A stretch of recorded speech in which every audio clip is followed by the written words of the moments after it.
Vale das Trevas.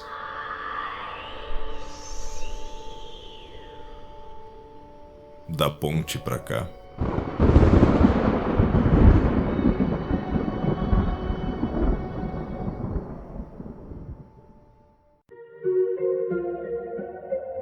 Estamos aqui reunidos para começar mais um ValeCast. Eu sou o Rafael Damascena. E eu sou o Henrique Ferraz. E hoje trouxemos um convidado para nos ajudar com a atualização que alguns clãs sofreram na 5ª edição, né? O mais famoso V5. E é ele, o Yuri Ramos. Fala, Yuri. Olá. O olá é bem morto mesmo, né, cara? Sabe como é que é, né? Capadócia, né? Capadócia assim mesmo. Exatamente. Eu tava na minha cripta de boa. Aí essa galera entrou, me deu uma pá na cabeça. Aí eu acordei nesse vale aqui estranho. Tem uma ponte aqui. A gente falou que ia trazer, a gente só não disse como, né? Mas a gente vai te devolver pra tua cripta depois. Mas só pra constar que aqui não é sabá, tá? A pá foi só uma simulação, foi só um brinde. O sabá também me odeia, querido. Mas vamos dar, meu. O que é esse V5 tão falado, tão aclamado? Da onde surgiu essa ideia? Como é que é? Qual é a referência que nós temos com o V3, o V20? Do que se alimenta? O que tu pode falar pra nós, Yuri? O que tu pode nos trazer de novidade, de informação? Tá. O V5 ele surgiu de uma ideia, e vindo aí na onda do retorno dos RPGs em geral, né? Que a gente tá vendo com D&D 5ª edição também. A Pathfinder 2ª edição e, enfim, alguns outros tipos de tabletop, né? De jogo de mesa. E a White Wolf, em parceria com a Onyx Path, que é a outra editora que tá lançando livros agora, eles decidiram ressuscitar Vampira Máscara, dar uma nova roupagem e, enfim, criar um novo estilo de jogo. E ele basicamente é focado em receber gente nova, né? Muita gente que é veterano, Matusalém, né? De vampiro, questionou um pouco do sistema porque falaram que ele perdeu muito da essência dele pra acomodar novos players. Mas eu não compartilho desse ponto de vista, porque geralmente você vê muita gente que não leu o sistema, não leu nada, e aí começa a falar besteira sobre o sistema, né? Isso é muito comum. Tipo, galera falando que virou politicamente correto, esse tipo de coisa. Claramente não leu o livro, sabe? Que o livro ainda tem muita treta pesada. Pois é, eu andei lendo por cima ali, eu não vi nada de politicamente correto, pelo contrário. Sim. Tem umas coisas até que estão bem pesadas ali. Exatamente. Mas assim, você volta e meia você vê esse tipo de coisa. Você também vê gente que não conhece nada do lore do V5 e a galera começa a ficar puta porque você começa a falar uns negócios. A gente vai falar sobre isso, na verdade, quando a gente chegar e falar do clã Samita na 5ª edição, que eu tava falando outro dia com um cara sobre isso. Aí o cara falou, a culpa não é minha se você não gosta do jeito que o clã é apresentado. Aí eu falei, mas isso é coisa do V5. Aí o cara ficou, eu não li. Mas, ô Yuri, o que eu posso te dizer enquanto eu isso? acho que eu presenciei isso aí. O que eu vou dizer enquanto isso, meu velho? Existe alguns criadores de conteúdo que estão repudiando o V5 devido à falta de expor material relativo ao mundo real. Por exemplo, tu não pode mais remeter ao nazismo, tu não pode mais, entre aspas, falar sobre o que aconteceu na Europa Oriental. Criadores de conteúdo. Então, eu vou só direcionar isso. Eu não queria falar dessa polêmica agora, mas, enfim, seguindo a tradição de você ser um tremere e arruinar minha vida, você eu vivo pra isso. Na cara. Você falou logo disso na minha cara, então tá, eu vou adereçar isso. Sobre essa polêmica, na verdade, a questão é um pouco mais diferente do que isso, do que a galera tá falando. Na verdade, o que a Onyx Path e a White Wolf querem fazer é vender livro. Porque eles estão indo muito nessa onda de RPG voltou com tudo e veio pra ficar. E vampiro tem que acompanhar isso, porque vampiro é um mercado que é muito importante pros RPGs em geral. O que acontece, na verdade, é que, assim, no caso do neonazismo, é um assunto que em certos países é muito sensível. E, tipo, você falar disso na Alemanha, atualmente, você pode ser preso, né? E assim, imagina só a cena, né, que seria um grupo de alemães sentados numa mesa e um cara falar: cara, meu personagem é um Brujah neonazista. Tipo, a questão é o seguinte, a galera vai perguntar pra ele porque ele tá fazendo isso, e vai falar, não, tá no livro aqui, pô. Então, na verdade, por exemplo, se tu fizer isso aqui no Brasil, não vai dar tanto problema. Porque a galera sabe que, assim, isso é só um joguinho. Mas a memória daquela coisa, a memória do nazismo ainda tá muito forte na Alemanha. É a mesma coisa com o 11 de setembro, que também deu treta. Porque tem um elemento muito forte do 11 de setembro, no V5, que também vou falar sobre isso quando a gente estiver falando sobre Segunda Inquisição. Mas não é que você não possa falar sobre isso. É que isso só não tá no livro. Mas o livro não te impede de usar esse tipo de recurso. Mas o livro não quer ser associado a essa imagem. Porque aí ele vai tomar uma represália nesses países onde esse assunto é mais sensível. Você falar de neonazismo em Israel, por exemplo, não seria uma coisa muito boa pro seu produto, sabe? Seu produto nem entraria nesse país. É mais isso que eles estão querendo fazer. Pois é, a primeira vez que eu vi o Yuri falar sobre essa coisa de que na verdade a galera quer vender o sistema e eles estão preocupados mais com o dinheiro do que com a distribuição. Eu fiquei olhando assim, quando eu li, eu disse, o Yuri tá maluco, meu. Aí veio um insight assim, tipo, a White Wolf já anunciou 4 jogos, eu acho, de computador e videogame praticamente, né? Sim. Tem o Bloodline 2, tem aquele outro de lobisomem, tem o Coterris de Nova York, tem mais um outro que agora é card game, se eu não me engano. Né? Exatamente. Eles estão vindo com tudo pra cima, assim, do público pra conseguir mais pessoal e conseguir lucrar, né? E se não conseguir, talvez, um retorno financeiro muito bom, pode ser que até eles desistam da ideia de continuar com esse sistema, né? E aí verdade, o Yuri tá com razão. Eu sempre tenho razão. Não, brincadeira. Em matéria de V5, eu dificilmente estou errado. Só quando eu confundo as coisas nas minhas mesas, que eu faço isso de montão. Mas enfim. Acontece, ninguém tá livre. Vamos lá. Então tá, vamos começar a pincelar então um pouco sobre o cenário. Vamos começar falando ali que eu acho que foi o que... Eu não sei, na minha opinião pelo menos, foi o pontapé inicial que acabou transformando todo mundo antigo que a gente conhecia por uma nova fase que eu acho que é a Segunda Inquisição, né? Cara, então, na verdade, o início do cenário é um pouco antes, porque ele tem uma conexão muito grande com certos elementos explorados em Gehenna, da terceira edição. Ele tem uma conexão bem forte com o V3, né, na verdade. Tem coisa... Um passo antes seria os Diários do Beckett, né? Eu acho. Exatamente, os Diários do Beckett e também o ressurgimento de um antediluviano específico, que eu não vou falar agora porque é spoiler. Sim. Que foi considerado o primeiro sinal de Gehenna, né? Inclusive na timeline do V5, porque, né, o jeito que as pessoas que estão fazendo, explicando a lore, eles estão chamando de a timeline do V5. Né, uma timeline própria, você tem essa questão de isso ser uma coisa que já tá acontecendo, e a gente vai falar também um pouco disso, mas a questão da Segunda Inquisição, que o Rafael apontou, foi uma parada envolvendo o 11 de setembro, né, que eu tava falando agora há pouco, que foi durante o ataque às Torres Gêmeas, se eu não me engano, teve a morte de certos carniçais e de vampiros que estavam adormecidos, tanto nas torres quanto no subterrâneo, no caso dos Nosferatus. E isso gerou uma espécie de reação da Camarilla e dos vampiros, da comunidade de vampiros em geral, que a galera chegou e falou: ô gente, isso pode ser coisa do Sabá, isso pode ser coisa da She-Ra, isso pode ser os seres humanos malucos ferrando nossa vida. E aí eles pediram pra Camarilla apertar um pouco a mão com os governos das cidades e dos países que eles estavam presentes pra fazer uma investigação mais acirrada acima disso, pra isso não acontecer de novo. E aí, enfim, foi um uso extenso da ShrekNet, no caso do Nosferatu, foi um uso intenso de contatos no governo, de contatos nos países, nas Nações Unidas, enfim. E isso gerou, eventualmente, vocês sabem, né, a Ordem de Leopoldo tava aí, né? O Vaticano nunca deixou de investigar vampiros, eles só tinham perdido força, né? Ninguém mais acreditava neles, depois que a máscara foi estabelecida. E assim, se você souber olhar, você encontra. E foi isso que aconteceu. O Vaticano...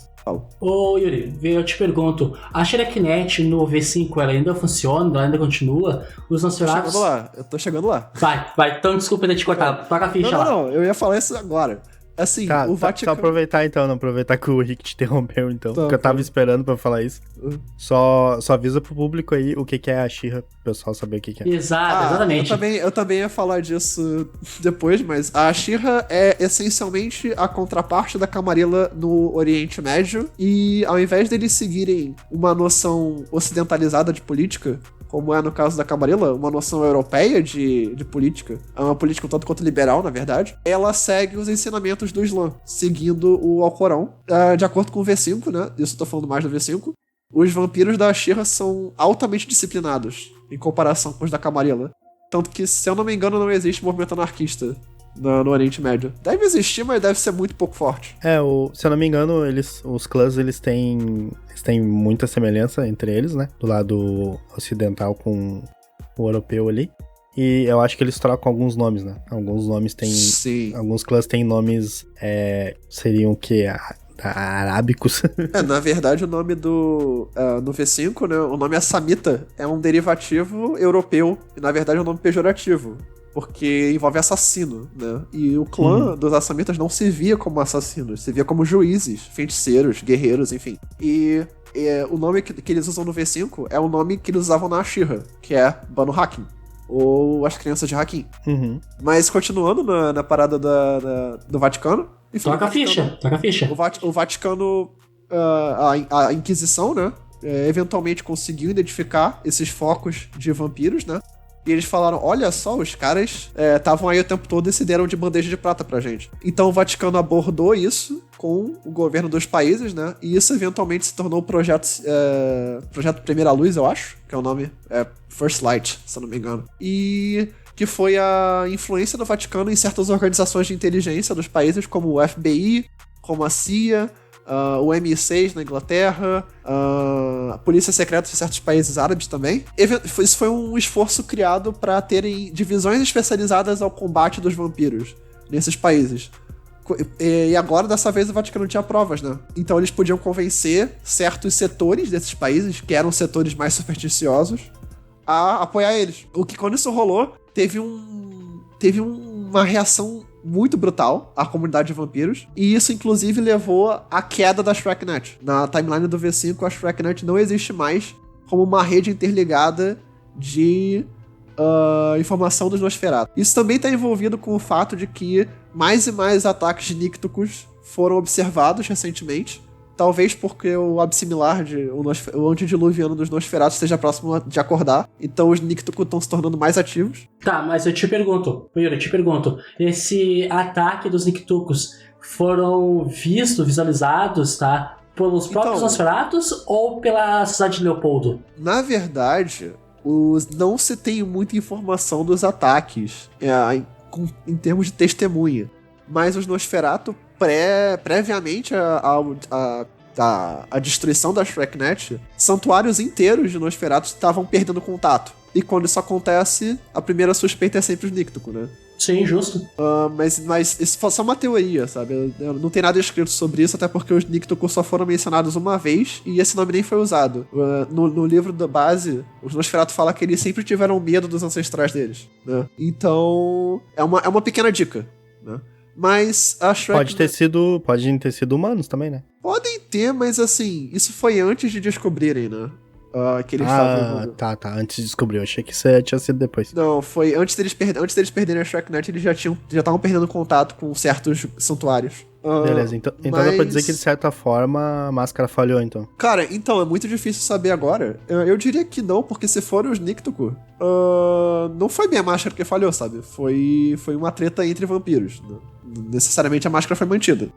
Não, eu digo mais no sentido futuro agora, que vai começar... Por exemplo, se a sociedade de Leopoldo está se articulando junto com as organizações mundiais de defesa, então dá pra dizer que de certa forma falhou, né? Não necessariamente, porque o negócio é o seguinte, e isso é até mencionado naquela série pro YouTube, que é muito famosa e muito legal, LA by Night, que apesar da sociedade de Leopoldo ter formado a Segunda Inquisição e apesar deles terem certo apoio das redes de informação, a maioria das pessoas dentro dessas redes, dentro desse serviço de inteligência, acha que o que eles estão falando é loucura, sabe?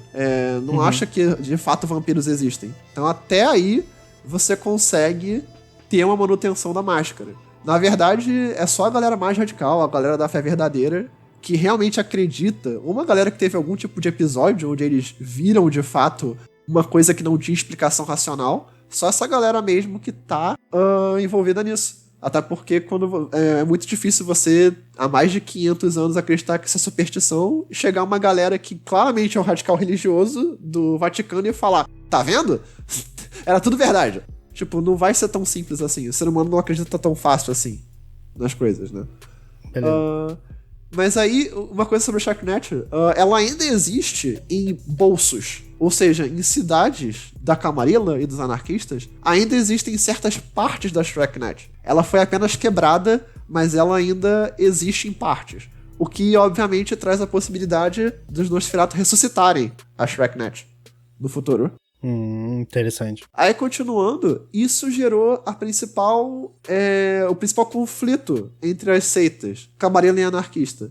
Porque o Sabá, eu vou falar um pouco do Sabá, que vocês já mencionaram uma vez. O Sabá, após o despertar do primeiro antediluviano, que seria o primeiro sinal de Gehenna, começou a ter como é que eu posso dizer?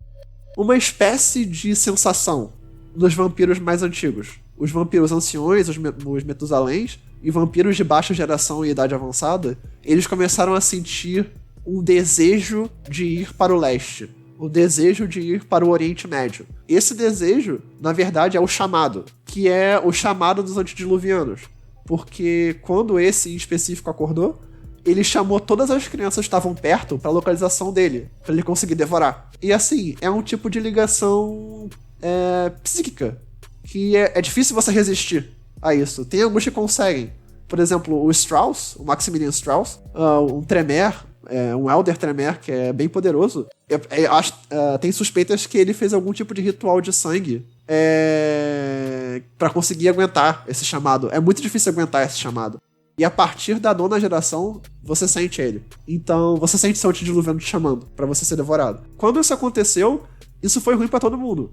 Exceto pro Sabá. Porque o Sabá chegou e falou, cara, os antediluvianos, eles estão procurando esses caras há uma eternidade. Agora esses caras chamam a gente pra ir pro lugar deles?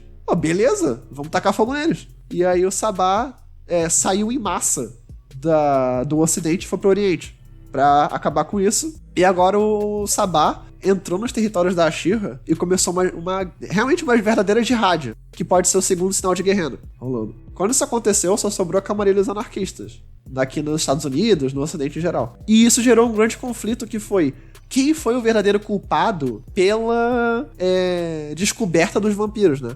Por certas camadas da população. No caso, a Camarilla culpa os anarquistas, que são geração baixa e altamente ligados com a tecnologia moderna. Então eles falam, o problema foi que vocês estavam usando computador e celular pra conseguir se comunicar, e eventualmente a gente conseguiu ser rastreado por conta disso. Enquanto os anarquistas culpam o fato que a Camarilla, com medo de seres humanos, como ela sempre teve, apertou demais a coleira nos governos que ela controlava, e eventualmente esses governos encontraram uma saída, que foi a Segunda Inquisição. Na verdade, não tem como dizer quem tá certo e quem tá errado nessa história. É que na real, Yuri, no Vampira Máscara, seja a 5ª edição, seja o V20, V3, V2, ele é um sistema, ele é um jogo que sempre deixa tudo subentendido. Nada é às claras. Nada é o preto no branco.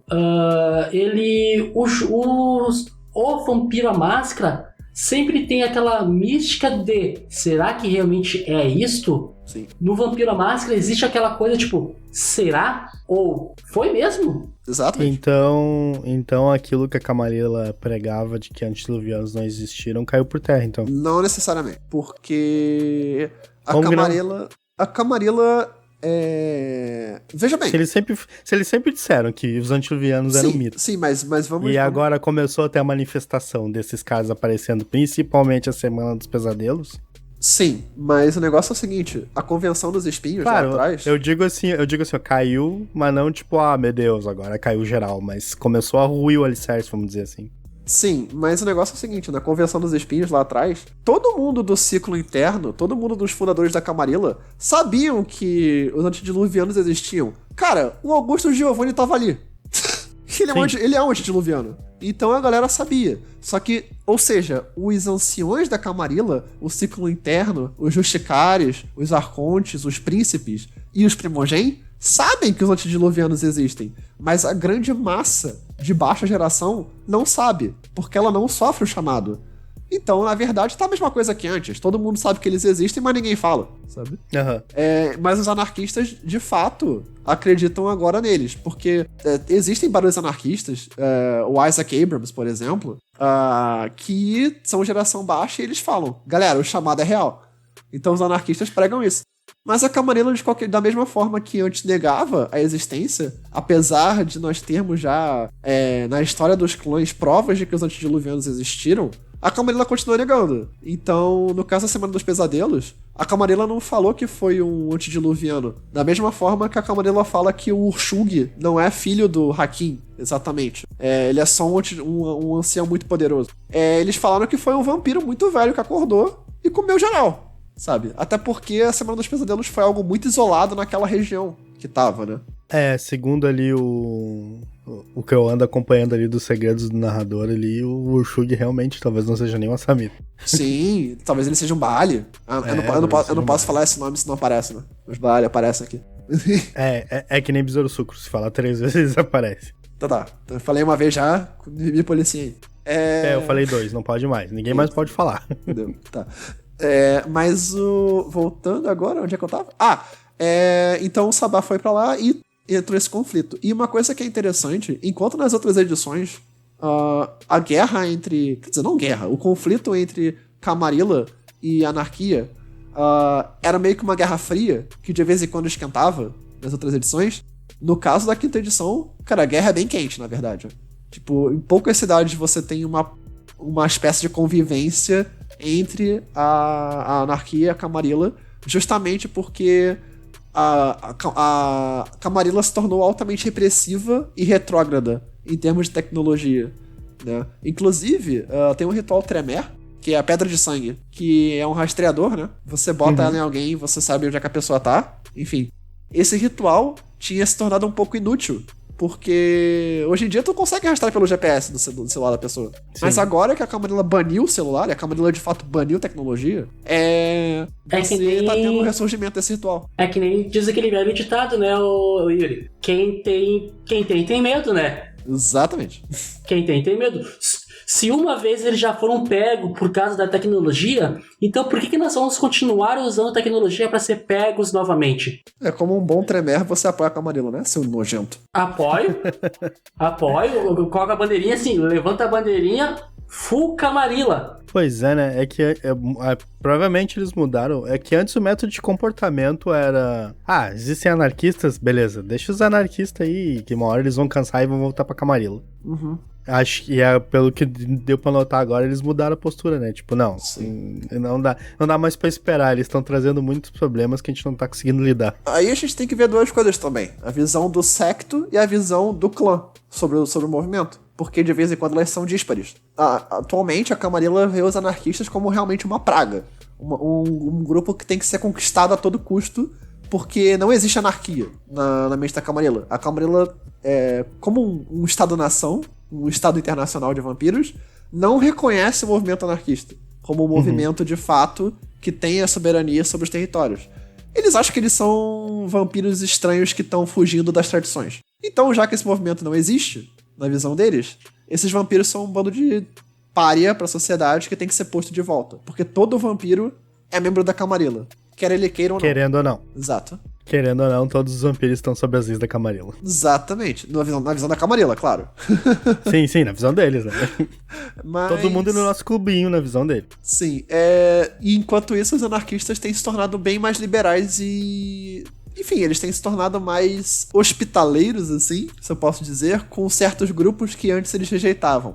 Isso parece ser muito bom na teoria, mas só que como a gente pôde ver no livro base e nos livros da Camarilla e dos anarquistas sobre o Sabá, a atual ligação do Sabá, existem bandos do Sabá, existem grupos dentro do Sabá, a Mão Negra, por exemplo, que...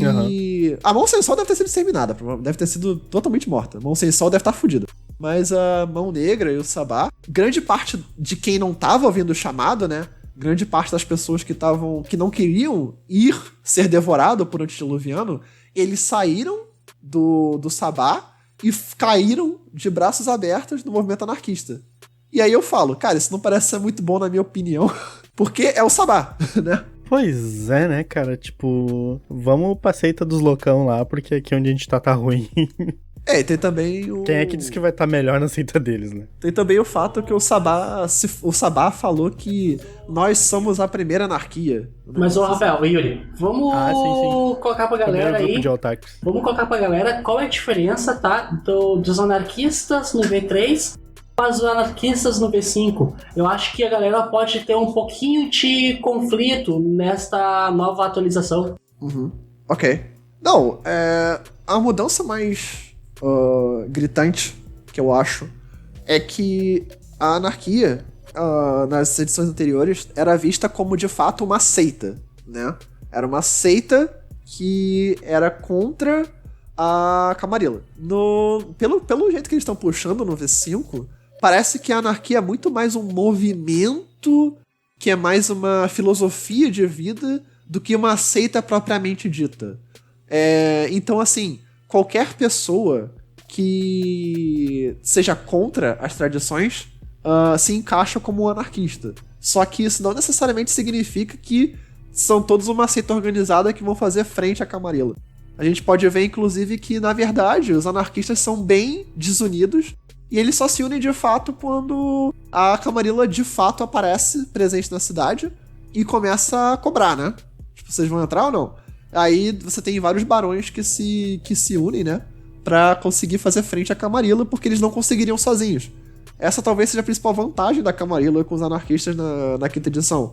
Que ela é uma seita com recursos interligados, vários clãs integrados. Você tem vários clãs do outro lado dos anarquistas que não necessariamente eles gostam um do outro. Por exemplo, alguns dos clãs anarquistas são Bruhá e Kaitif, ou Gangrel e Sangue Fraco. E aí, tipo, não necessariamente essa galera se gosta, sabe? Porque Kaitif ainda é Kaitif em qualquer tipo de seita. O Kaitif ainda é um Kaitif. O Sangue Fraco ainda é um Sangue Fraco. Podem ter vampiros nessa seita que não gostem deles e só estão postos nessa massa porque eles não se encaixam na Camarilla. Sim. Mas na terceira edição eles também eram um movimento. Eles não... eles eram? Só que eles eram um movimento, vamos dizer assim, entre aspas, reconhecido. Tipo, ele era um movimento anarquista, as outras seitas sabiam da existência deles e ficava aquela coisa. A Camarilla observava e pensava, bom, eles vão precisar da proteção de algum dos sectos, né? Daqui mais pra frente, eles vão acabar cansando de ser essas crianças birrentas. Eles vão reconhecer que mais cedo ou mais tarde a Camarilla é o melhor caminho pra eles. Então eles deixavam os anarquistas ali. Uma hora eles cansam e vêm pro nosso lado. Exato, e acabou de eles não cansando. Tanto que E agora ficou o contrário, né? Tanto que eles ganharam lá a Califórnia. Sim. A Califórnia sempre foi um estado livre anarquista, né? Do V3. Só que agora eles estão pegando com mais força, eu acho, esse território, né? Exatamente. A Camarilla tem se tornado muito pouco presente na América do Norte, na verdade. Ela tem perdido muitos territórios pra Segunda Inquisição. A Segunda Inquisição, porque a Camarilla, a principal desvantagem da Camarilla é que, como ela é muito integrada, ao contrário dos anarquistas, que são mais isolados, é fácil você conseguir pegar a Camarilla. Porque se você pegar uma peça desse tabuleiro, tu pega o tabuleiro inteiro. Tá todo mundo interligado, né? Então, é fácil. No caso dos anarquistas, talvez você consiga pegar um baronato, mas outro baronato vai ficar bem. É que, na real, cara, se tu for parar pra analisar, a América do Norte, cara, sempre foi um território complicado para a Camarilla. As Américas, bem dizer, são territórios complicados. Seja América Central, Sul ou do Norte mesmo. Eles sempre foram mais fortes no berço deles, né? Que é a Europa. Exato. Lá que é o berço da Camarilla, eles foram sempre mais fortes. Mas a Camarilla agora tem potencial pra se expandir de forma nunca antes vista. Porque a saída do Sabá deixou um vácuo de território. No Canadá, no México, e a Camarilla quer esses territórios pra ela. Pois é, né? O México era a base de operações Sabá, vamos dizer assim, né? Sim. Na América... E agora tá vazia.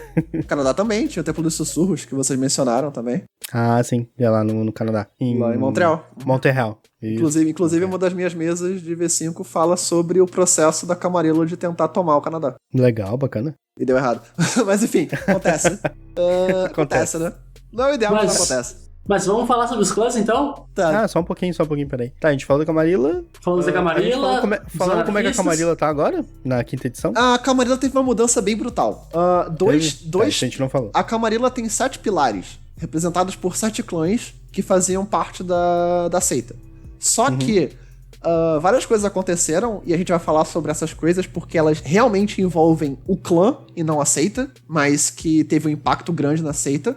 E aconteceu que Elders, né, os anciões de 2 desses pilares, respectivamente Brujah e Gangrel, decidiram deixar a Camarilla. Não existem mais Brujahs e Gangrels oficialmente na Camarilla. E eu vou explicar um pouco sobre isso quando a gente vai falando sobre Nosferatus, porque eles têm uma grande influência nisso. Inclusive os Nosferatu, nessa edição, deixaram de ser aquele clã que é meio vítima, né? Meio tadinho deles, cara. O Nosferatu é feio. O Nosferatu viola a máscara quando fica andando por aí, pra ser um clã de conspiradores e bem, assim, uns caras bem nojentos, sabe? Bem assim que... Bem casca-grossa. Bem casca-grossa, exatamente. Os Nosferatu tão tiro, porrada e bomba na quinta edição. Ou seja, o que era pra ser mesmo. O que era pra ser mesmo, exato. Eita, tá. E o Sabá sumiu. O Sabá... O Sabá foi por Oriente Médio, então... Até o momento sumiu. Sim. Mas é uma coisa que é interessante, como esses 2 pilares saíram, tinham 2 assentos vagos na Camarilla. A Camarilla precisa ter 7 pilares. E tem uma citação sobre isso, de uma malcaviana, no livro da Camarilla, que é, pra seita sobreviver, pra seita se manter forte, 7 pilares são necessários. Sempre 7. E esses assentos foram preenchidos. Vamos falar sobre isso depois. Ok. Bacana. Então vamos lá, vamos começar a falar dos clãs então. Tá bom. Vamos começar pelo Centru? Vamos começar pelo clã que mais foi afetado, por um dos 3 pilares principais da Camarilla que mais foi afetado pela Segunda Inquisição, que é o clã do nosso queridíssimo Henrique, o Tremere. Olha aí. O clã Tremere teve uma mudança um pouco radical. Tá, só vamos com calma, tá? Tu vai falar mal? Se vai falar mal, nem começamos. Nem vamos começar. Se o Rafael quiser falar mal, eu acompanho ele, mas se ele não falar nada, eu fico quieto. Se vai dizer que não é clã, se vai dizer que não é clã, nem começamos. Mas se for outros 500, eu vou fazer o seguinte, eu vou tentar dar uma pincelada e depois eu vou explicar meu raciocínio por trás da minha decisão, tá? Toca a ficha, vamos lá. Fala sobre o... Eu queria falar mal. Fala aí, toca a ficha, Yuri. Pra gente entender o clã Tremere na quinta edição, a gente tem que primeiro entender que o processo que levou à derrubada da Capela de Viena. A Capela de Viena, em 2008, foi completamente destruída pela Segunda Inquisição, seguindo o processo de primeiro limpar a Europa e depois limpar as Américas, que a Inquisição estava fazendo. Ou seja, eles cagaram pro Oriente Médio, né? Mas o... Até porque eu Posso fazer um parênteses? Pode fazer um parênteses. Nossa, a impenetrável Capela de Viena foi derrubada. Fim do parênteses. Tá aí, qual o problema?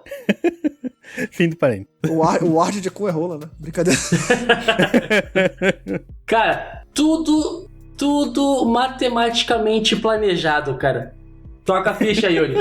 Tá bom, vamos lá. Então, o que aconteceu foi que os Tremere mudaram drasticamente por conta disso, porque a Capela de Viena era a principal capela dos Tremere. A queda dela e do ciclo da pirâmide interna dos Tremere, né? Os 7 pilares da pirâmide... Eram 7, eu acho? 7 pilares. 7, Os pilares da pirâmide foram mortos ou se esconderam, e isso gerou um choque psíquico no clã também. O clã Tremere... isso aí.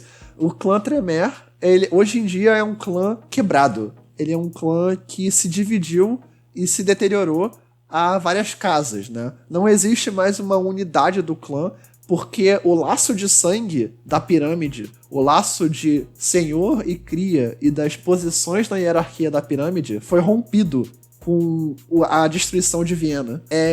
Não existe mais aquele negócio de... Como é que é? O abraço dos Tremere era basicamente... Você era oferecido um cálice com sangue, né? E aí você bebia e você automaticamente tomava um laço de sangue com o cara na posição acima de você.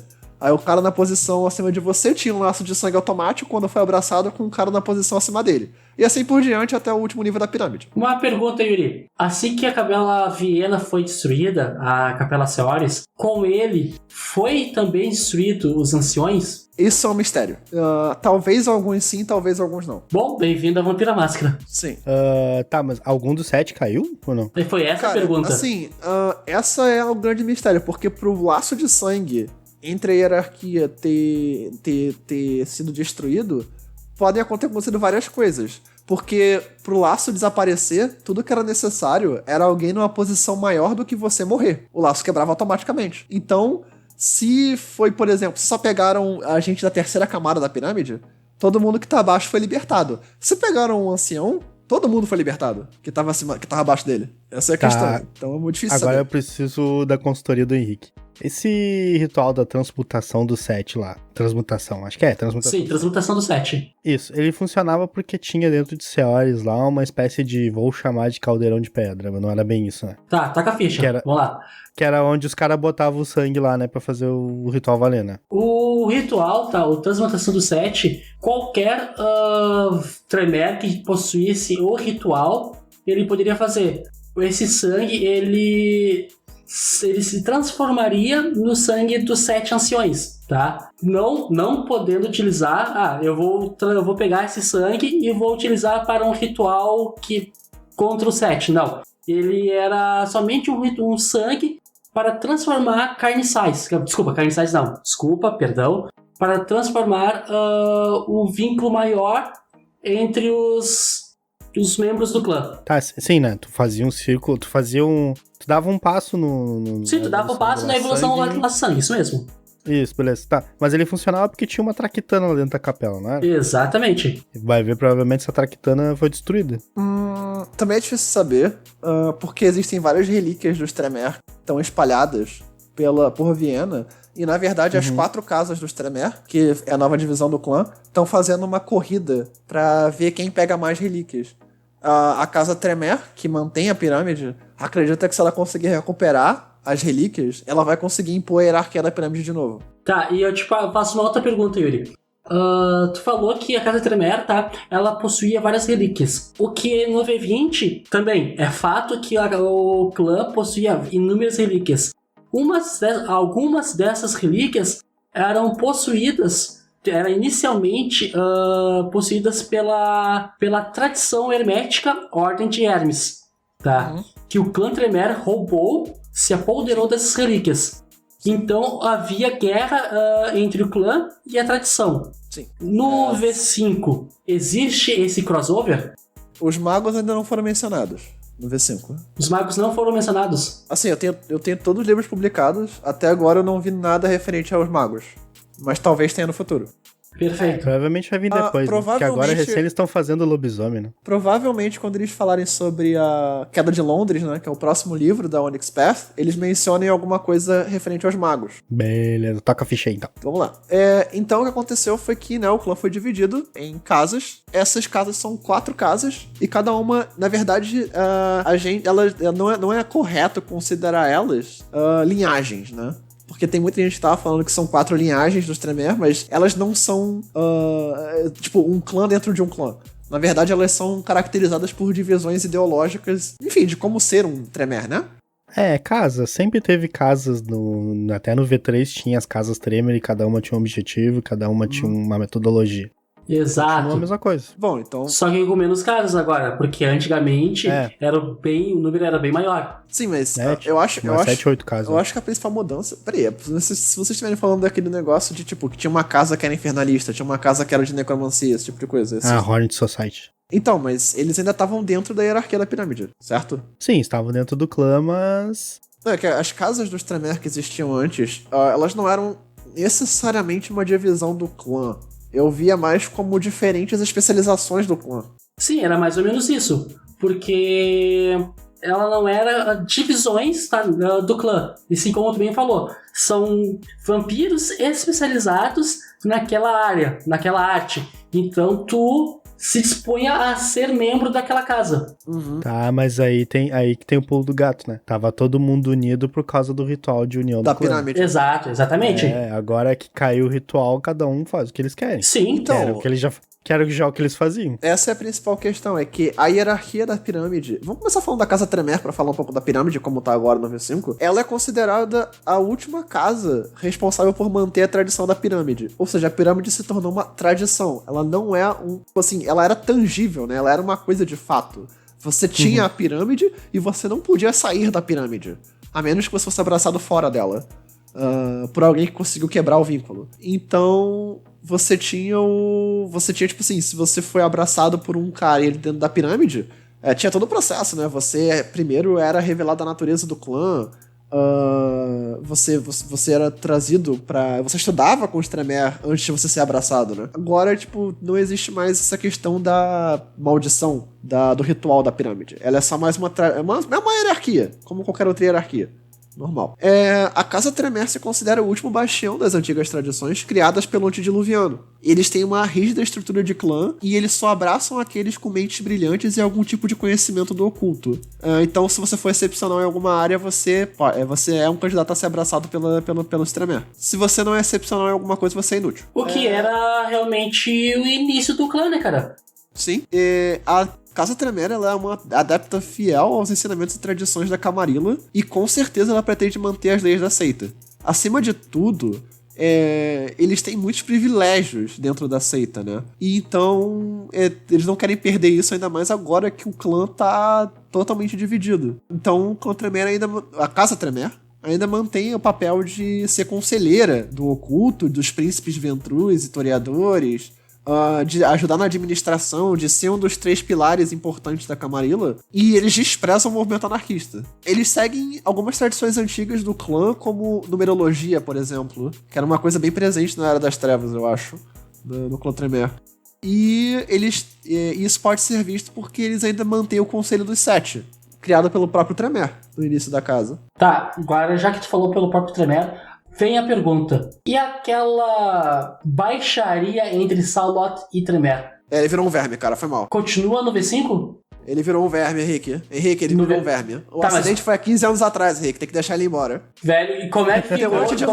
Tem um antediluviano, uma larva gigante, moleque. Como é que ficou essa questão no V5? Ficou. Tá ligado aquelas minhoquinhas do MIB? É o teu antediluviano. Exatamente. Então o antediluviano é aquilo agora, rapaz. Cara, na melhor das hipóteses, Worms Armageddon. O Worms Armageddon, meu Deus. Jogo bom. Agora eu imaginei o Tremere com uma bazuca falando com aquela vozinha. Dizendo, você vai ver. Aí exatamente. Toca o bagulho e explode. Não, na verdade aquilo ainda se mantém. Ainda se mantém aquele negócio do Tremere ter ido pro corpo do Goratrix e ele ter virado um verme.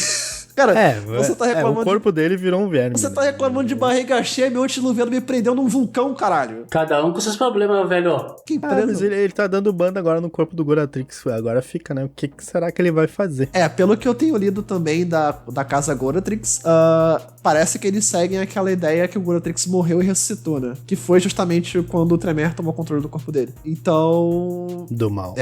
Vamos pra segunda casa e uma das mais relevantes também, que é a Casa Karna. Ela segue os ensinamentos de Karna, que é uma Tremere bem influente dentro do clã, e elas são conhecidas como as Bruxas de Sangue. Essa casa tem composição majoritariamente feminina. Eu não sei se existem homens da Casa Karna, mas devem existir. Deve ser minoria. Ao invés deles seguirem os ensinamentos de Tremere, eles preferem rejeitar. Elas preferem rejeitar esses ensinamentos porque elas veem como uma dominação masculina. E de fato, a casa Tremere, da Ordem de Hermes, era uma casa essencialmente masculina. Então nada impede delas de serem, menosprezadas por serem mulheres dentro dessa casa. Após a destruição da capela, elas formaram essa casa e elas gostam de acolher aquelas pessoas que amam a magia por si só e não privilegiados da sociedade. Pessoas que são cartomantes, pessoas que são curandeiras, benzedeiras, pessoas que fazem magia de picadeira, esse tipo de gente, são pessoas que a Casa Karna gosta de abraçar. Mas isso não quer dizer que elas abraçam gente que é charlatão. Na verdade, são pessoas que de fato querem que a magia seja real. Querem aprender algo sobre magia. Tiveram alguma experiência com algo que não teve explicação. esse tipo de coisa. Elas têm uma afinidade muito grande pelo oculto e pela terra, né? São mulheres ligadas à terra, antigos ritos e culturas místicas. Elas desprezam a hierarquia da pirâmide, elas têm os chamados covens, confrarias, eu acho, de bruxas. Geralmente são 3. Aquela confraria. Confraria ou convém? Convém, eu acho. Convém. O nome em inglês é coven. Então é convém. Elas são todas iguais dentro desse coven. Claro que sempre tem a que é mais velha. E ela é uma figura de grande respeito. Mas não existe uma hierarquia da pirâmide nessa situação. Sabe? É mais um círculo de irmãs do que uma hierarquia. Será que elas são fã da Merlinda ou não? Sei lá, cara.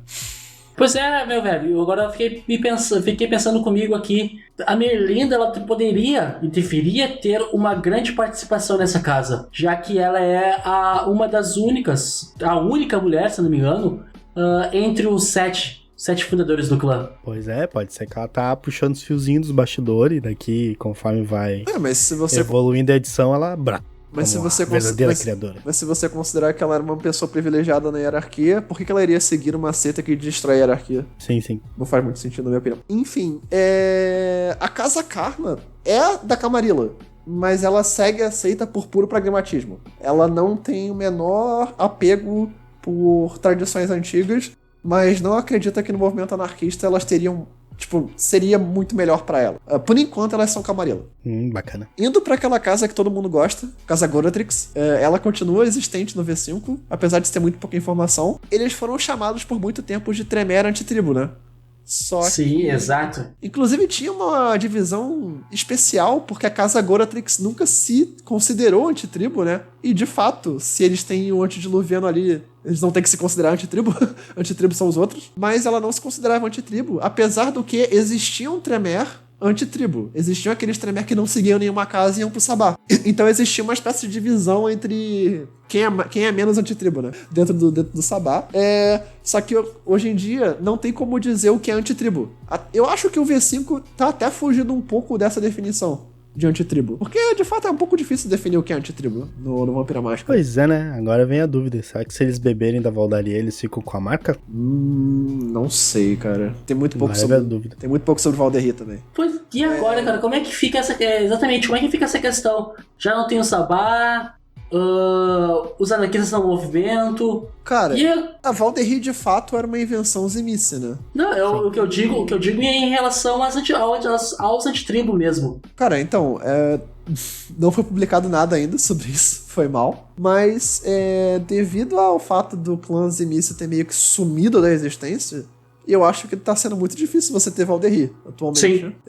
Eles realmente, desapareceram. Mas, voltando pra Casa Goratrix, bom, como todo mundo já sabe, eles são seguidores do Sabá, desde a traição do Goratrix, né, pra seita, levando grande parte dos Tremere pra Espada de Caim.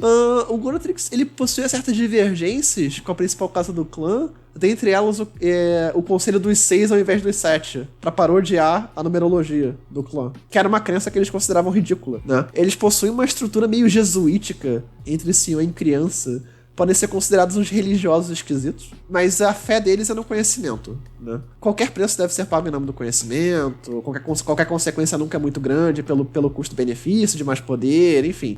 Os membros da Casa Goratrix procuram também pessoas com conhecimento do oculto e mentes brilhantes, mas que foram julgados como muito radicais ou inescrupulosos pela sociedade mortal.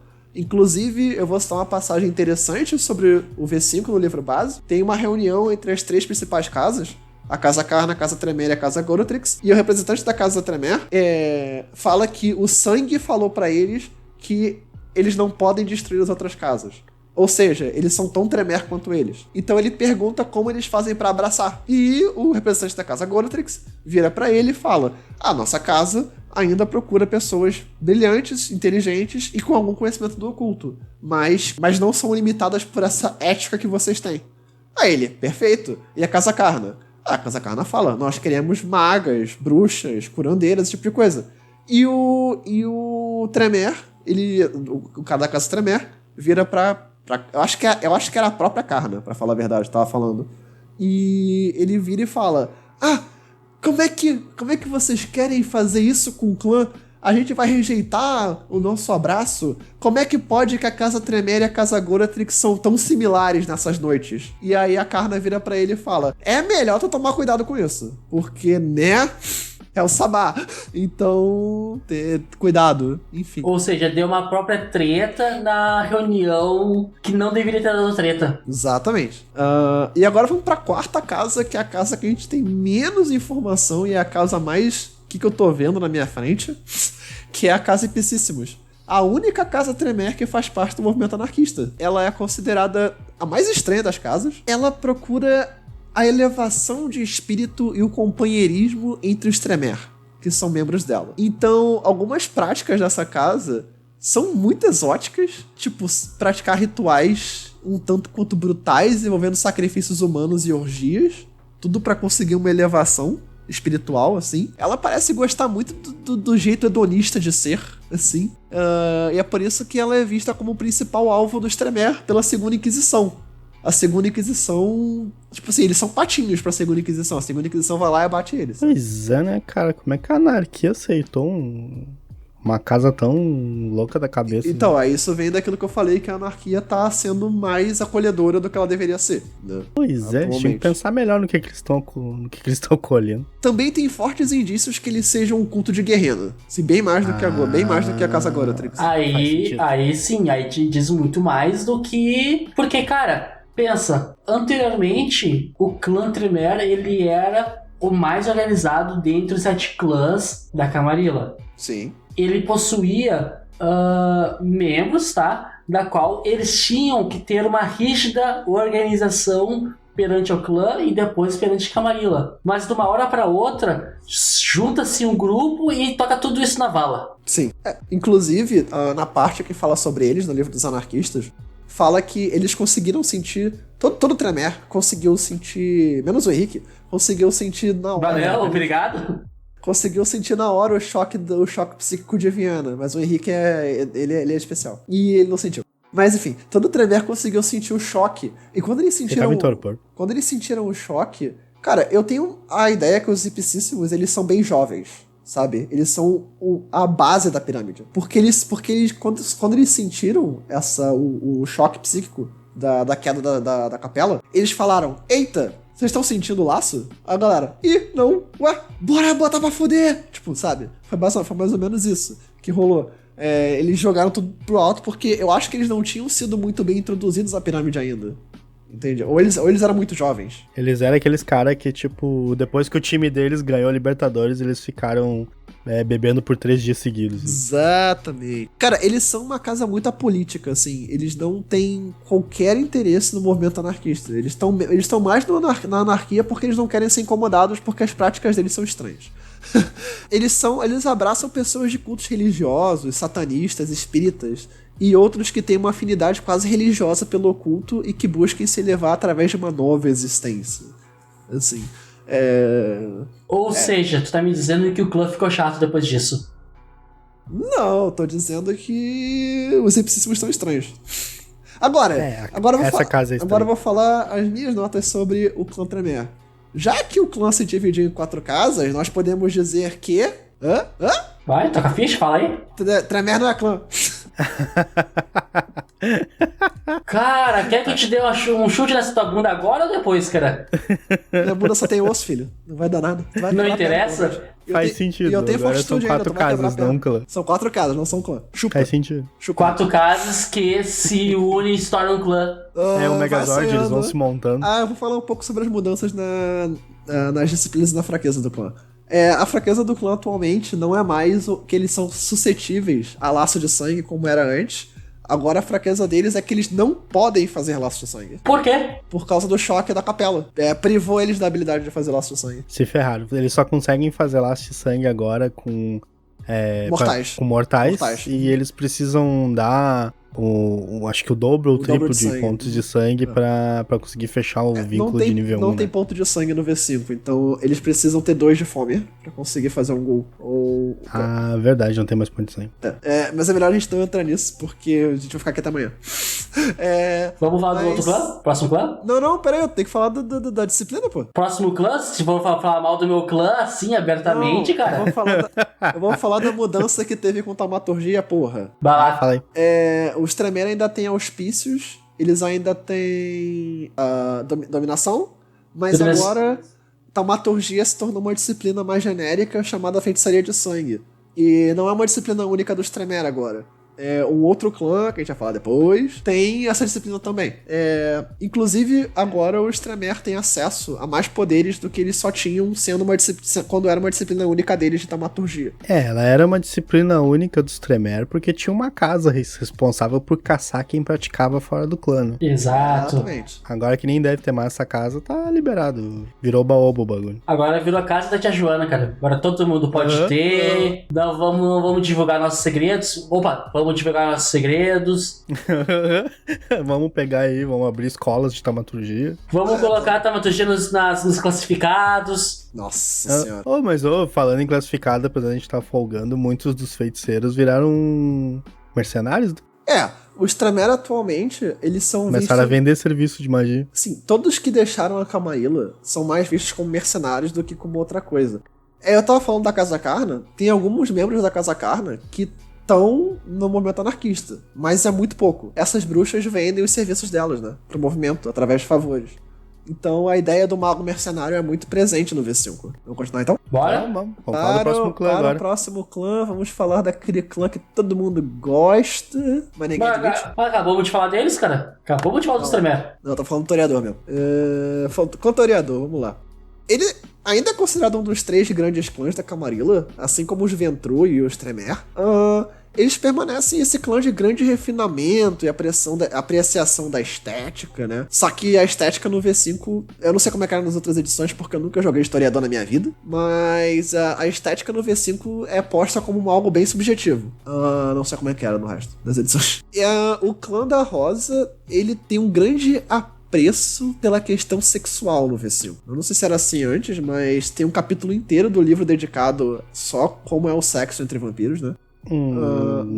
Não era assim. Eles eram degenerados, mas eles são não degenerados. é esse ponto. Mas não é esse ponto. Tá. Tu me disse que tem um capítulo inteiro só de sexo? Tem, chama-se Intimidade entre Vampiros. Nossa, os caras criaram um capítulo. Bom, eu até entendo porque eles devem ter criado um capítulo, porque era uma discussão ferrenha, tipo, gigantesca, se vampiros podiam ou não fazer sexo com humanos e se os seus órgãos funcionavam, etc e tal.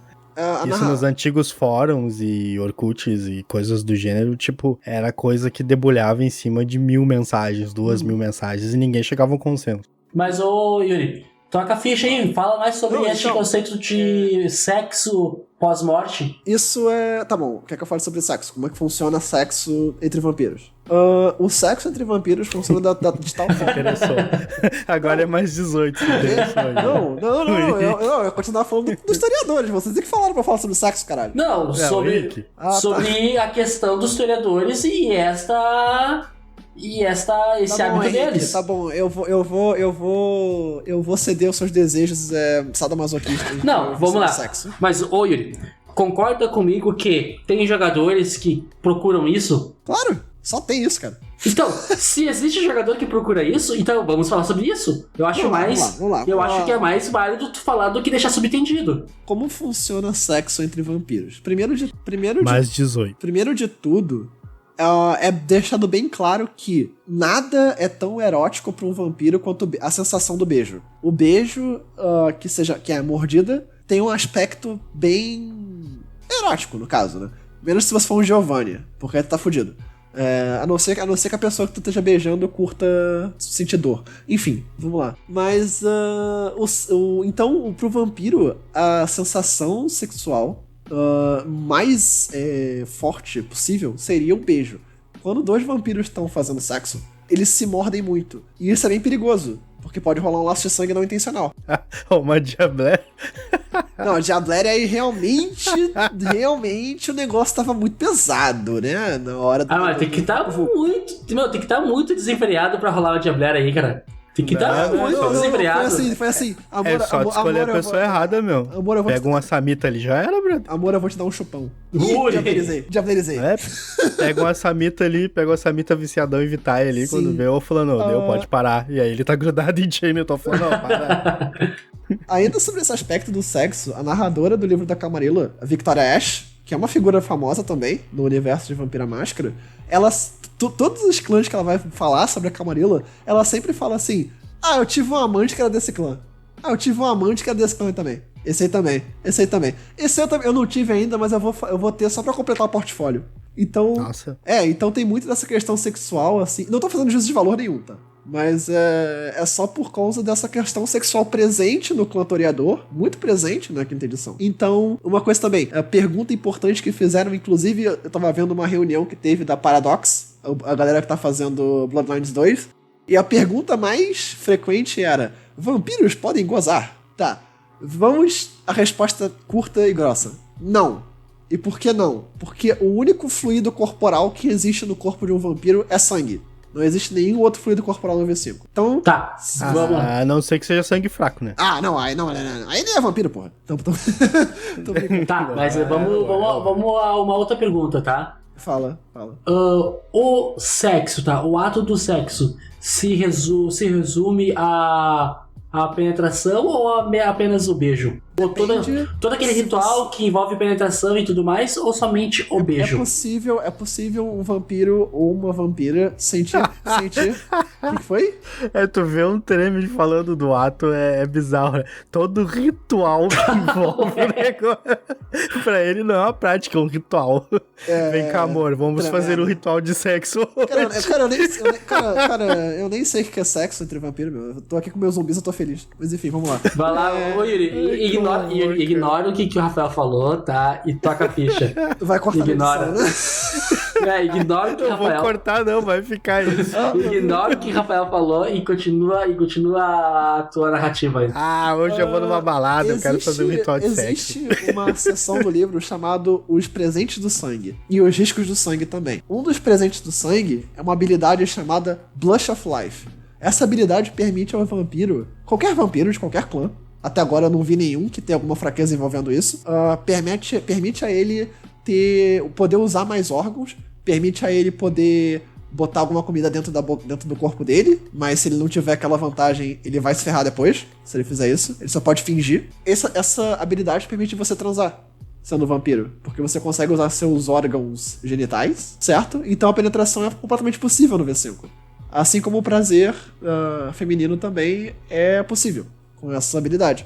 Só que tem uma pegada também meio sinistra que é: você só pode transar com uma unidade alta, porque o jeito que isso funciona é, quando você tem uma unidade baixa, você não vê a menor razão em fazer sexo. Não tem motivo pra você fazer, porque você só tá querendo se manter vivo com uma unidade baixa. Você tá perto de virar uma besta, só preocupada com a autopreservação. Então por que você iria participar desse tipo de prazer carnal? Você não vê propósito nisso. Entende? Então é uma unidade 8 ou 9, eu acho, pra você conseguir transar. É um negócio bem sinistro. Faz sentido. Na verdade, nas outras edições sempre foi 8, comentado, obrigado, o cara me corrigiu aqui, 8. Sempre foi comentado que era possível o ato, mas que ele não trazia muito interesse. Os vampiros faziam mais por questão de caça mesmo. Certos vampiros, como Toreador e Ventru, têm um certo apreço pelo sexo, mas na verdade ele pode ser considerado um prazer carnal estendido a qualquer vampiro. Inclusive Nosferatu, Bruhá, Gangrel. Se ele conseguir ter um contato maior com a comunidade, e se ele conseguir ver propósito naquilo, é muito comum um vampiro ter amantes, né? Tipo, de fato, sim. Você até pode sentir orgasmo, né? Só que você nunca vai ser um prazer tão grande quanto o beijo. Essa é a principal questão. Vamos fechar esse parênteses aí. Agora que eu já abri o parênteses do sexo, vamos falar sobre o contoriador. Sim. Mas foi um bom adendo. Foi um bom parênteses, tá? Só pra deixar bem claro que esses tipos de assunto, esse tipo de pergunta sempre acontece em muitas mesas. Sempre acontece para vários jogadores. Então é bom colocar isso pauta. Todo jogador de vampiro é meio safadinho, mas eles se negam. Mas enfim, vamos lá. O clã da Rosa, né? Ele ainda tá degenerado e ele tem uma obsessão com coisas que são esteticamente agradáveis, mas isso pode se estender a qualquer tipo de coisa. Por exemplo, um vampiro toreador que vê um cara no meio da rua tomar um tiro na garganta e o esguicho de sangue dele reflete a luz da lua. Para um toreador isso pode ser um espetáculo, saca? Eita! É esse o nível da preço que eles têm por essa estética, que é muito subjetiva, né? Eles geralmente trabalham anos com um mortal que seja sua fonte principal de alimento, né? Porque eles querem fazer o mortal ser bonito, famoso, esse tipo de coisa. Apesar dessa apreciação pela beleza, o clã toreador ainda tá bem mortal, como sempre, né? A maldição deles nova é que eles sempre querem estar num ambiente que agrada a eles. E caso eles não estejam, eles sofrem uma penalidade nos dados. As disciplinas dele ainda permanecem sendo auspício e celeridade e presença.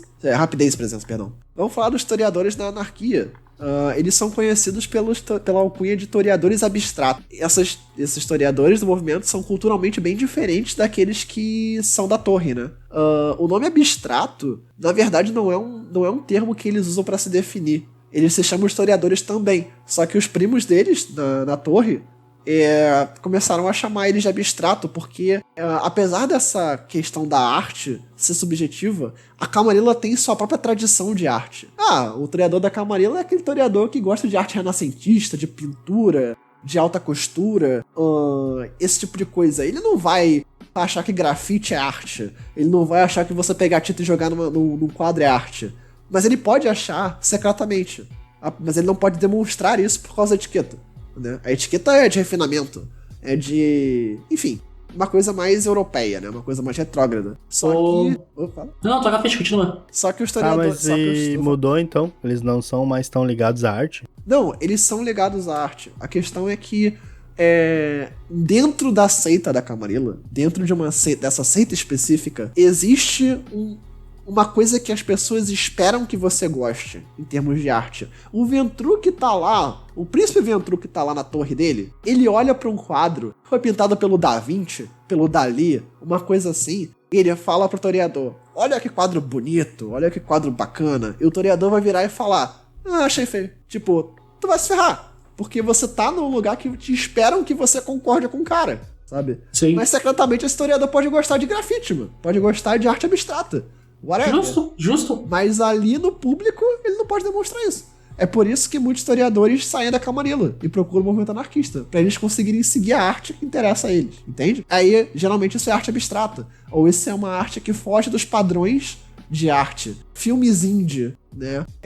Peças de teatro que são pesadas, esse tipo de coisa, que são meio ultrajantes. Esse tipo de coisa que atrai esses historiadores específicos, leva eles a saírem da Camarilla, porque lembra que os historiadores eles vão dar tudo pela arte, né? Então, eles vão pro movimento anarquista. É por isso que eles são chamados de abstratos pelos historiadores da Camarilla. Na verdade, pode ser que muitos historiadores da Camarilla sejam abstratos por dentro, mas preferem ficar na seita por estabilidade, entende? Os historiadores abstratos, eles são livres para praticar e admirar todas as formas de arte que eles achem belas e não são forçados a se adequarem a padrões que os seus anciões considerem esteticamente agradável, sabe? O ancião que nasceu em 1500 e pouco, ele vai achar que a arte renascentista é a melhor coisa do mundo. E vai querer que a criança dele siga isso. A criança dele não pode falar que grafite é arte. Isso não é arte pra ele, pro senhor dele. Eles são uma das menores partes do movimento anarquista, junto com os Ventrues. E eles são considerados um clã traidor. Né? Existem clãs que são parte do movimento, e os clãs livres, e existem os clãs traidores, né? E os historiadores são um deles. Diferente de muitos clãs, os historiadores são um tipo de clã que mantém relações prazerosas com a contraparte deles na seita da Camarilla. Afinal de contas, os historiadores nunca foram, por regra, um clã muito político, né? Claro, existiam príncipes historiadores, existiam toreadores com altos cargos políticos na Camarilla, mas o clã originalmente sempre foi um clã de apreciação e de apego por questões mundanas, né? Por questões muito humanas. Então eles conseguem sentir uma empatia um pelo outro, sabe? Isso é muito presente no livro, quando duas historiadoras, que são irmãs biológicas, mas têm senhores diferentes, e uma é Camarilla e a outra é anarquista, levam suas coteries e trocam informação entre elas, porque elas são toreadoras, acima de tudo. É interessante Bacana. você ver isso. Porque essa intenção só coisa política, e o clã toreador nunca foi muito ligado a isso. Essa é a parada. Vamos... Curti a ideia. Vamos... Tá bem bacana a ideia dos historiadores. Algum parênteses, algum adendo? Posso passar pro próximo? Pode passar. E pode passar pro Gente, é próximo. Um baita de um Vamos parênteses. pro clã do Rafael? Seu clã não é Ventru, Rafael? É, Então, pô. não que eu tenha escolhido. Me disseram assim, tu joga muito bem de Ventru e toda mesa que eu vou, os caras querem que eu jogue de Ventru. Ninguém escolhe só na vampiro, cara. Pois é, me deram esse clã. Vamos falar sobre Aí eu os Ventru, abracei. então. Fazer o quê? Os Ventru, eles são praticamente uma coisa parecida com o que eles eram em encarnações passadas.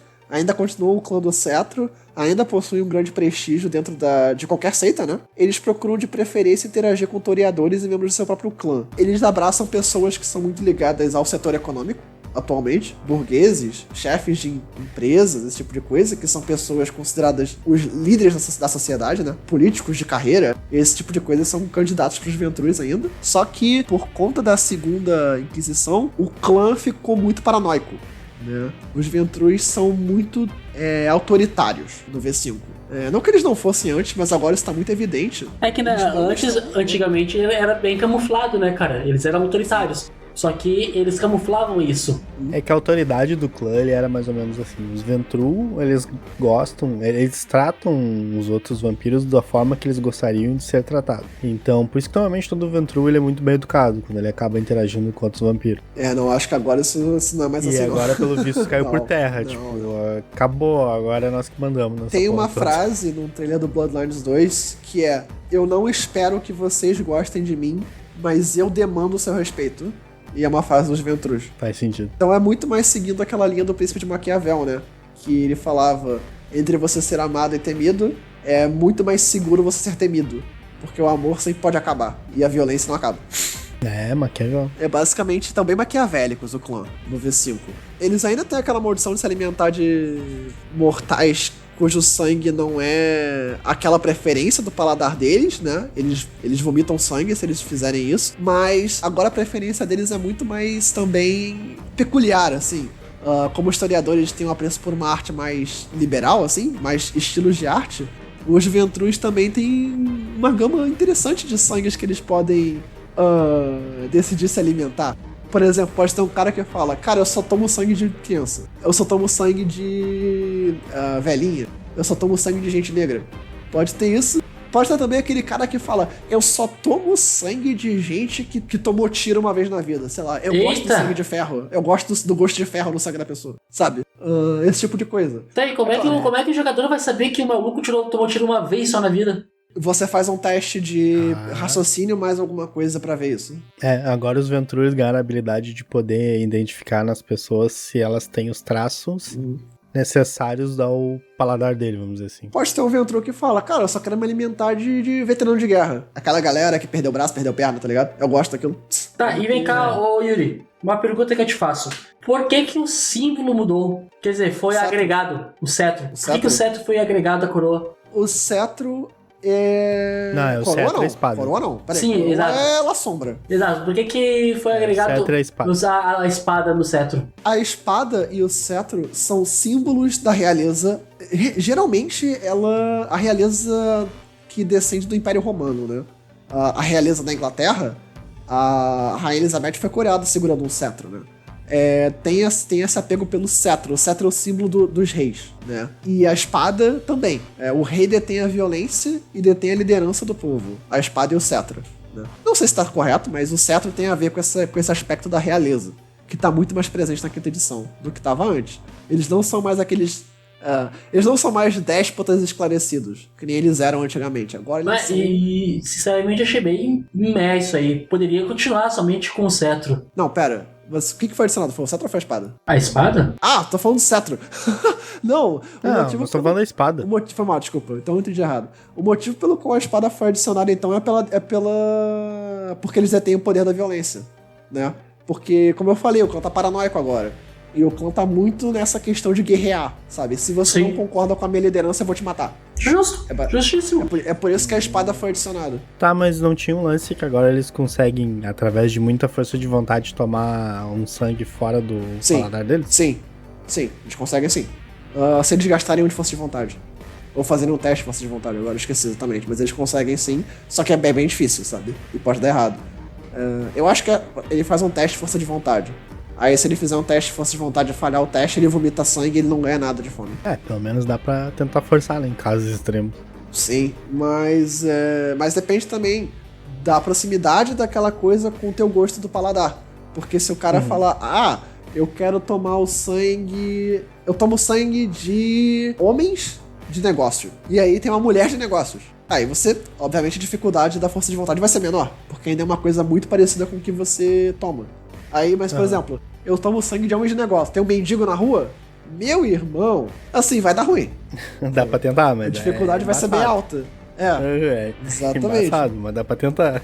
Mas, vem cá, convenhamos. Qual Ventru que vocês já viram em alguma mesa se alimentar de mendigo? Cara, confia em mim, quando você tá com 5 níveis de fome e você tá a um ponto de perder seu personagem e virar uma besta... Não, concordo contigo. Mas tu já viu algum jogador se alimentar dessa maneira? Henrique, isso aqui é terror pessoal, cara. Você tem que se foder. Não, concordo contigo, Yuri, novamente, concordo contigo. Mas tu já presenciou algum jogador fazer isso? Eu já presenciei um lação pra fazer isso, sabe? Não, lá, sombra é uma coisa. Ventru. Eu também vi. Ventru. Já viu algum Ventru fazer isso? Essa é a minha pergunta. Cara, o único Ventru... Tu tava junto quando o La Sombra fez isso, Henrique. Ele tava lá também. Não, eu estava lá. Eu tava lá. Ele é uma sombra que quando ele foi abraçado, ele bateu com a cabeça no chão, né? Aí ele tem 300 anos de idade, mas ele age como se tivesse 15. Mas assim, os únicos Ventrus que eu tenho nas mesas, ele geralmente tem um ser humano específico daquele tipo de paladar que eles sempre sabem que ele tem aquele tipo de sangue e eles sempre se alimentam dele, né? E aí quando eles estão com muita fome e não conseguem se alimentar dele, eles têm que dar os pulos do gato lá. Isso que é interessante. Vamos falar um pouco dos Ventrus da anarquia. Vamos, bora lá. São chamados Ventru anarquistas. São chamados de Ventrus livres. E eles se deram esse próprio nome. Tem uma citação muito interessante que eu botei aqui no meu texto sobre como definir esses Ventrus. Que é, eu sou um Ventru livre. Livre de ficar louvando meu tatara senhor morto. Livre de ter que recitar o nome de todos os meus ancestrais até o puto do Adão. Livre de ter que ser cortês com um príncipe que eu deveria respeitar só porque ele é da família. Livre de toda aquela referência forçada ao meu maldito senhor. Em suma, os Ventrus livres são ambiciosos pra caramba e nasceram pra liderar. Só que eles foram privados disso na Camarilla, né? Porque eles sempre têm que prestar referência a quem é mais velho que eles. Mas então, vem cá, ô Yuri, os Ventrus estão no movimento anarquista, ok? Os livres, sim. E como é que fica aquela guerra milenar entre Brujahs e Ventru? Então, os Ventrus, eles são vistos como um clã traidor. Então, o status deles não é tão grande quanto um clã membro, de fato, do movimento anarquista. Só que uma coisa é o seguinte, cara, Brujah pode ser idealista, pode ser porradeiro, pode ser tudo. Mas Brujah sabe administrar alguma coisa? Pois então, né? É daí que vem o apreço pelos Ventru. Os Ventrus são excelentes gestores. Sim. Então eles precisam dos Ventrus. Vem cá. Você tá me dizendo então que possivelmente, quem sabe, futuramente, os Ventrus serão líderes do movimento anarquista? Já estão sendo. Brujah chora. Os Brujahs. Não, os Brujahs odeiam os Ventrus. Brujah chora. Mas é aquilo que... Mas, Henrique, é aquilo que eu falei, cara. Os Ventrus, eles são o principal pilar da Camarilla. Tem muito pouco Ventru fora da Camarilla. Deve ter uma meia dúzia. E assim, ainda assim, é difícil você conseguir fazer alguém te seguir sendo um Ventru na anarquia. Você pode até ser o cara que... Vamos dizer, tem um barão ali que é um barão Brujah. Aí ele é o barão porque ele consegue manter o baronato, ele é fodão, ele bate nas pessoas e coisa e tal. Mas aí esse Ventru não entende nada de economia planificada. Sei lá, tô falando besteira aqui. Economia liberal, sei lá. Pequenas economias, grandes negócios. Sei lá, um negócio assim. Ele não entende nada dessa porra. E o que ele fazia em vida era ser lutador de luta livre. Aí ele fala, como é que eu vou gerir essa porra desse baronato? Aí chegou o Ventru livre lá, que não tem lugar pra onde ir, matou o senhor, saiu da Camarilla, chega assim e fala, cara, eu posso ser teu administrador, se tu quiser. Então, assim, o Brujah fala, olha, eu não gosto de você, eu não gosto do seu clã, eu acho você um cara escroto, mas você até que manda bem nessa parada aí de economia. Então deixa você ficar aqui. Até que você faz cálculos muito bem. Tu pode sentar ali. Aí tá louco. Aí tu vira segundo no comando, assim, do baronato, sabe? E já tem barão que é Ventru. Só que, de novo, eles são a exceção. Porque os Ventrus não são muito bem vistos, né, no momento anarquista. E agora vamos pra interação legalzinha que eles têm com os primos deles da Torre de Marfim. Qualquer Ventru livre que não seja membro da Camarilla é considerado caitife. Qualquer Ventru livre é considerado caitife? Qualquer Ventru livre é considerado caitife pelos Ventrus da Camarilla. Não existe Ventru livre, só existe caitife. Eita caralho. Qualquer Ventru livre que seja pego no território da Camarilla vai ser morto. Como caitife. Mas aí tu fala assim, mas eu mantive as tradições porque, de novo, as tradições não são uma invenção da Camarilla, né? Elas estavam aí desde das trevas. Sim. Só que elas eram opcionais, né? E você podia não seguir. Mas no caso dos anarquistas, eles ainda seguem algumas tradições. Entre elas a máscara. E também a tradição do domínio, né? Eles seguem bastante isso. Só que aí tu fala assim, mas eu não fiz nada. Não interessa, você era Ventru livre. Tipo, não existe isso, você é caitife. Você não deve ser um Ventru normal, você não deve bater bem na cabeça. Sabe, você tem que ser um caitife. Porque nenhum Ventru que gostaria de escolher estar fora da Camarilla. A Camarilla é a melhor dos mundos pros Ventrus. Maneiro. Então, curti essa ideia agora. Achei legal. Se você tá fora, você é um caitife. Você não é um Ventru. O Ventru de verdade estaria dentro. Justíssimo. Eles compõem a menor população dentre os vampiros da anarquia.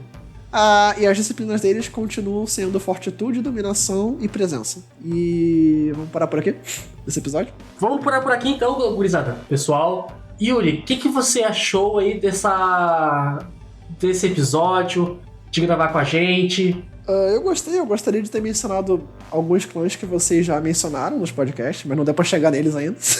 Vamos falar tudo o que faltou no segundo episódio, né? No segundo, no terceiro episódio. Eu acho que não rola, não. Mas nesse episódio também a gente gastou muito tempo falando sobre o cenário do V5, o que era uma coisa bem essencial, e isso comeu bastante tempo de falar sobre os clãs.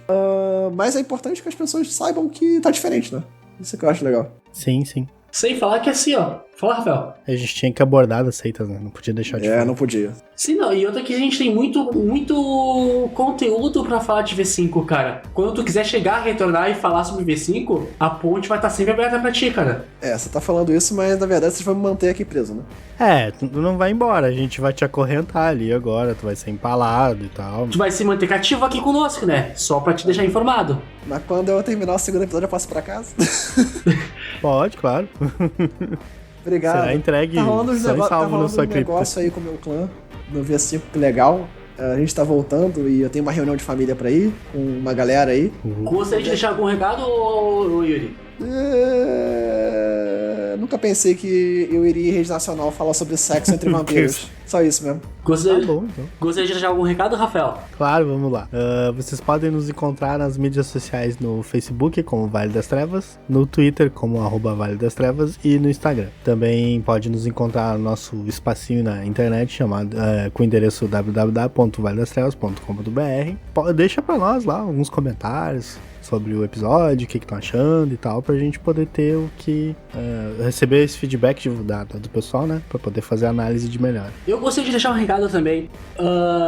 No final do mês de novembro, no final do mês de outubro, nós gravamos com o Fatal Error Nerd sobre o episódio falando sobre Silent Hill. Caso alguém quiser lá assistir e ver sobre o Rafael falando sobre Silent Hill, está bem bacana, bem legal. Fatal Error Nerd, um podcast sobre cultura nerd em geral. Sim, deixa eu ver. O endereço deles é fatalerrornerd.com. E eles também estão no Google Podcasts, também pode ser encontrado no Spotify. Nessas plataformas estão disponíveis os podcasts dele. E também nas redes sociais, se você quiser procurá-los. Mas vamos dando tchau então.